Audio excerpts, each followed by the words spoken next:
All right, listen up, because what I'm about to drop on you is gonna shatter every sappy rom-com fantasy you've ever absorbed. You think when you're not around, she's pining, longing for your sweet texts, counting the minutes until your next encounter? That's what the movies sell you. The reality? It's far more complex, far more primitive, and if you understand it, infinitely more powerful. Based Hades here. No fluff, no feel-good garbage, just the raw, unadulterated truth based on years in the trenches, observing, dissecting, and mastering the female psyche. We're talking about what a woman actually feels when you're not there, not what she says she feels, but what her primal brain is processing. Let's get straight into it. Your absence isn't just a void, it's a psychological battleground, and if you play it right, it's where you win. 1. The primacy of the gap and her internal narrative generator. First things first, women are, by nature, expert internal narrators. Their minds are constantly constructing stories, filling in blanks, and projecting possibilities. When you're constantly present, constantly available, you remove all the gaps. You become a fully read book, and frankly, a predictable one. Predictability is the silent killer of attraction. It's the emotional equivalent of a flatline. When you're not around, and I'm talking about strategic, deliberate absence, not just ghosting like a coward, you create a gap. You introduce an unknown variable, and her brain, that beautiful, complex storytelling machine, abhors a vacuum. It must fill it. This is where your power lies. My own experience? I used to be that guy who thought more time equals more connection. I'd be constantly texting, planning the next date, always checking in. The result? Predictable. They'd enjoy the attention, sure, but the spark, the edge, the mystery? Gone. They'd grow comfortable, then bored. The attraction would plateau, and then slowly, inevitably, decline. The shift happened when I started pulling back, not out of malice, but out of a genuine focus on my own mission, my own life. I observed. When I wasn't initiating every conversation, when I wasn't immediately available to reply, their texts would shift. They'd become more probing, more frequent, sometimes even a little exasperated. They were trying to figure me out. They were generating an internal narrative. Where is he? What's he doing? Is he with someone else? Is he losing interest? Does he even need me? This isn't about playing games. This is about understanding a fundamental aspect of human, especially female, psychology. We value what we have to work for, what we have to earn. If you're always there, always accessible, there's no effort required on her part to obtain your presence. She doesn't have to think about you, anticipate you, or wonder about you. You're just there, like furniture, and furniture doesn't inspire passion. 2. The reevaluation of your value, absence as a calibration tool. Think about supply and demand. If something is abundant, its perceived value drops. If it's scarce, its perceived value skyrockets. Your presence is no different. When you're constantly in her orbit, your value can become diluted. She begins to take you for granted. She knows you're always there, so she doesn't actively have to assess your value or consider what it would be like without you. However, when you pull back, even slightly, she's forced to reevaluate. Her brain runs a rapid risk assessment. What if he's not always here? What if he's not as interested as I thought? What am I potentially losing?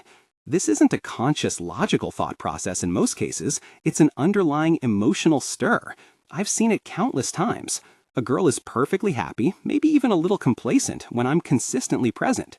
A quick, strategic withdrawal, maybe I'm busy with my own projects for a few days. Maybe I don't initiate contact for a beat, and suddenly her texts become more urgent, more emotionally charged. Hey, everything okay? Haven't heard from you in a bit. Or missing you. What she's actually doing, subconsciously, is recalibrating your value. She's realizing that your presence isn't a given, that you have other things going on, that you have agency, and crucially, that she might miss out on that value if she doesn't engage properly. This isn't about making her feel insecure. It's about letting her understand experientially that your presence is a privilege, not a right, that you are a high-value man with options and a life that doesn't revolve solely around her. This subtle reevaluation reinforces your status in her mind. It makes her invest. 3. The power of anticipation and speculation, the what-if game. Women are inherently future-oriented in relationships. They're constantly, often subconsciously, projecting, imagining scenarios, and assessing potential. Your absence amplifies this. When you're not around, her mind doesn't just ponder your current whereabouts, it leaps forward. What will it be like when I see him again? What will he say? What will he do? This anticipation is a powerful driver of attraction. It's the engine of desire. If every interaction is predictable, if she knows exactly when you'll text, what you'll say, and when you'll see her again, there's no room for this what-if game, no emotional buildup. It's like knowing the ending of a movie before you even start watching. Where's the fun in that? My personal rule of thumb, never completely lay out the blueprint. Always leave a little room for her imagination to wander. For instance, after a great date, don't immediately plan the next one down to the minute. Give it a beat. Let her replay the highlights. Let her wonder when she'll hear from you, what you'll propose, and what the next encounter will hold. When I first started doing this, I noticed a dramatic difference. After a good night out, instead of a "had fun tonight, when are you free next week" text the moment I got home, I'd send a brief, confident, "great time, talk soon." And then, silence for 24 to 36 hours. What happened during that silence? Her mind went to work. She'd replayed the date. She'd imagined our next one. She built up the excitement.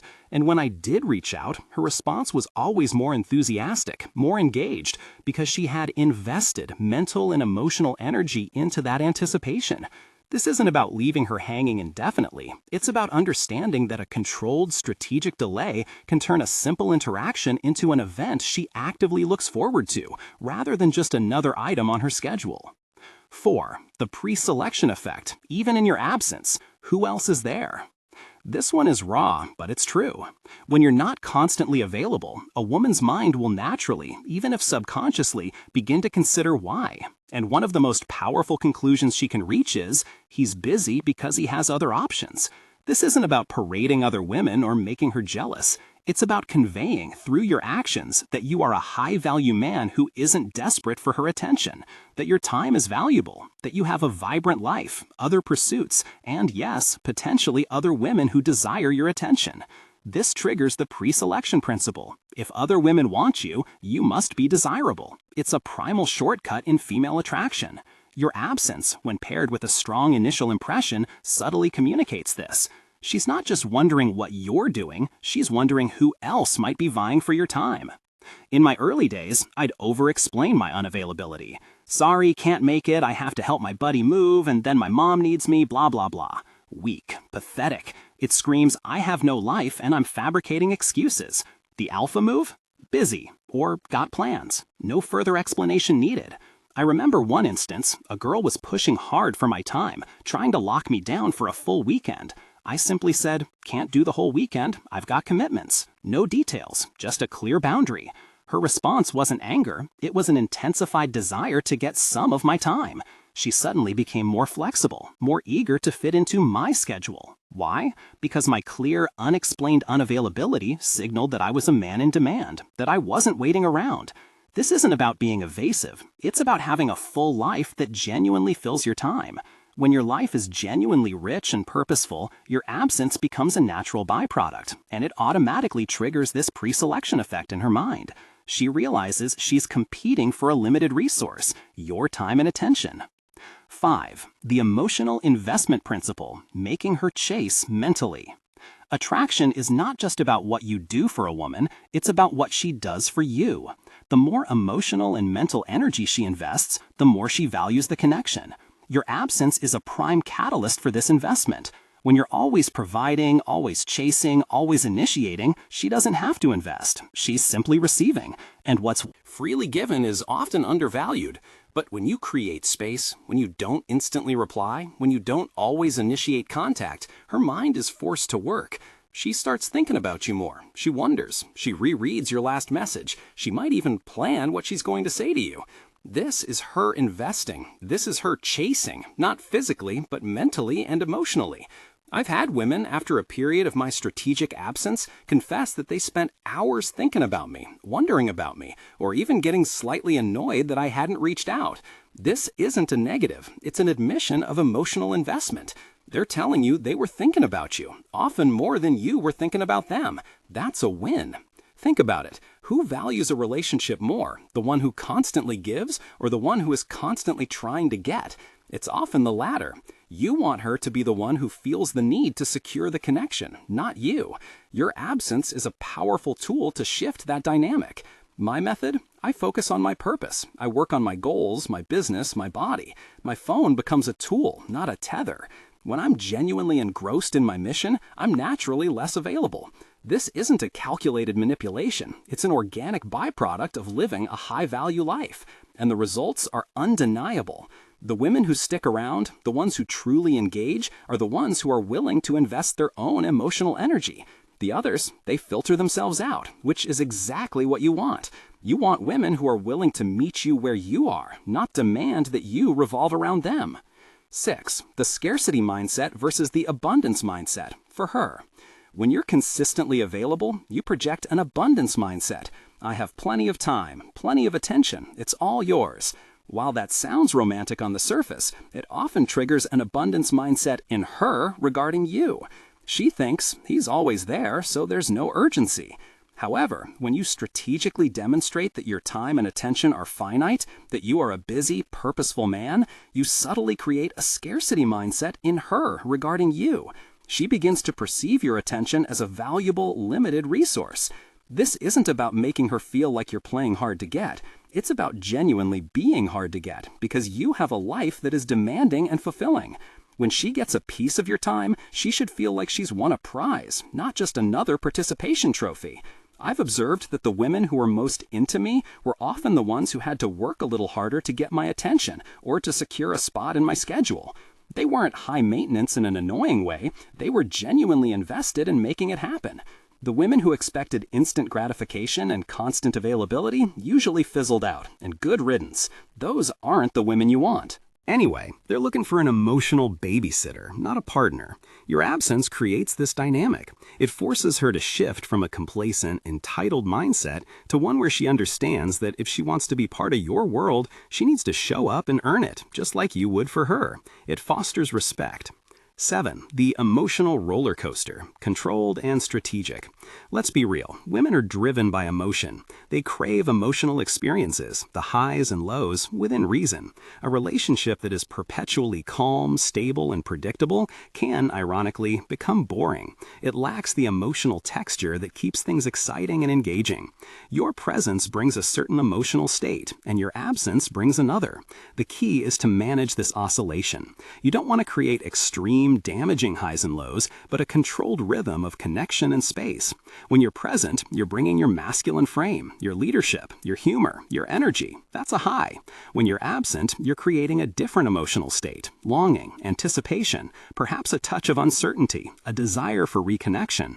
This isn't a low, it's a different emotional flavor. My strategy has always been to make my presence impactful. When I'm there, I'm there. I'm engaged, I'm leading, I'm making her feel something.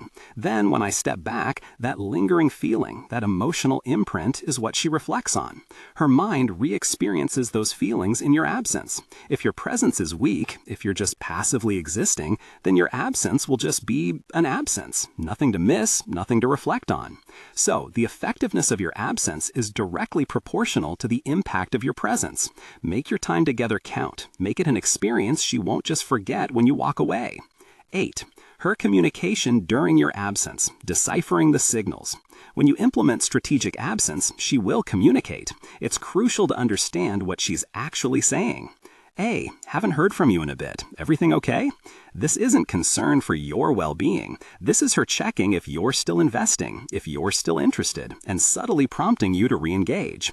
It's a bid for attention, framed as care. My response? A brief, confident, all good, busy with vague but positive activity. How are things on your end? This acknowledges, maintains a masculine frame, and pivots back to her, subtly prompting her to invest. Missing you. This is a good sign. It means your absence is having the desired effect. Don't immediately jump to fulfill that need. A simple, appreciative, I hear you, soon, or good to hear, coupled with a delayed but definite plan for reconnection, reinforces your value. You acknowledge her feelings, but don't capitulate to the instant gratification she might subconsciously be seeking. What are you up to? This is pure curiosity, trying to fill the gap. Again, a vague, positive answer is best. Working on some stuff, or just focused on my goals. No need for a full itinerary. It maintains the mystery. passive-aggressive posts/stories on social media. This is her attempting to get your attention without directly reaching out. Ignore it. Engage if she reaches out directly, but do not reward indirect attention-seeking behavior. It reinforces that you control the frame. My rule for responding to these bids: delay, but don't ignore. Acknowledge, but don't over-explain. Maintain your frame, always. Your goal isn't to be a responsive puppy, it's to be a desired, high-value man whose attention is earned. 9. The criticality of the initial impression. None of this works if your initial impression was weak. If you come across as low value, desperate, or boring, your absence will simply confirm her initial assessment. He's not worth my time. She won't fill the gap with anticipation, she'll just move on. Your presence when you are there must be impactful. You need to demonstrate strong masculine frame, confidence, a sense of humor, purpose, and genuine interest, but not neediness. You need to be a man who commands attention and respect. My experience has shown that the stronger the initial connection, the more effective strategic absence becomes.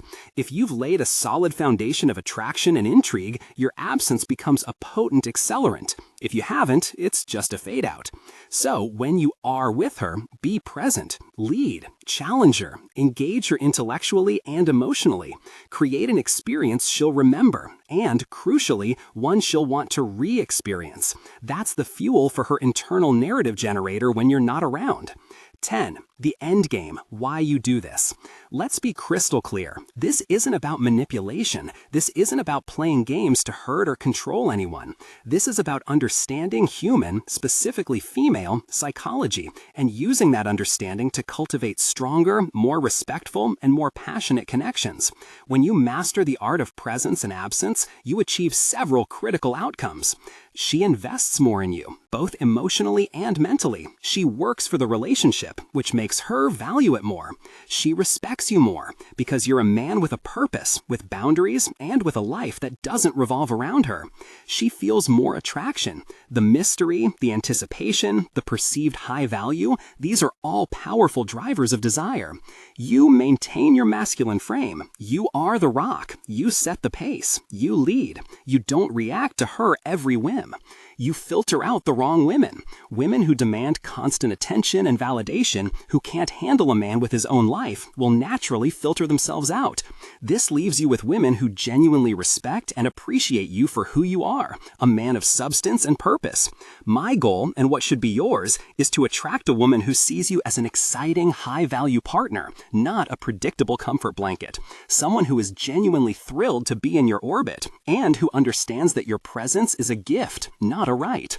So next time you're tempted to double text, to constantly check in, or to fill every available moment with her presence, step back, let her wonder, let her imagine, let her invest. Because what she actually feels when you're not around is often far more powerful than anything you could say or do when you are. It's her primal brain working for you, building the attraction in the quiet spaces if you just let it. This isn't theory, bros. This is my life. This is what works. And once you see it in action, you'll wonder how you ever operated any other way. Now go out there and build your empire. The women will follow.